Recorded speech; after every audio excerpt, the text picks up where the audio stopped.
I do think that one of the things that's happening in the conversation now is this reevaluation of the kind of older term of civil religion. And I think that's what some people are now Yes. calling kind of a soft Christian nationalism, Uh-huh. which I do think is a healthy perspective because civil religion was sold to us for decades as this unifying God language. It's generic, it brings us all together, it's harmless, but Christian nationalism is what's really dangerous.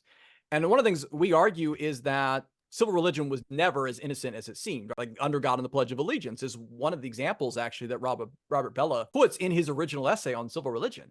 But it was never as unifying as it seemed. It only seemed unifying because at the time, 92% of Americans claimed to be Christian. And so, yeah, God language seemed pretty unifying, but in a more pluralistic society, it doesn't work. It's not Yeah. unifying. So civil religion today would look like Christian nationalism. It just is. It can't be implemented. Uh-huh. Like Right. then that demographic shift, it works both ways, is also what is fueling some of our more violent Christian A nationalism, right? hundred That there's a percent. Like, concern that they're yeah, losing the nation. yeah, yeah. And so that's why Christian nationalism is becoming more dangerous.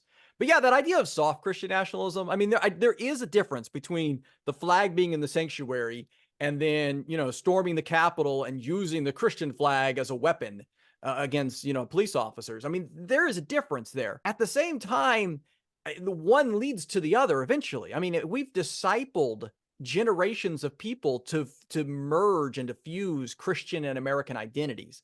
The more violent version or the hard version of Christian nationalism doesn't come out of nowhere. It might start with the kind of gateway drug version of just the American flag and the sanctuary and singing the battle hymn of the Republic.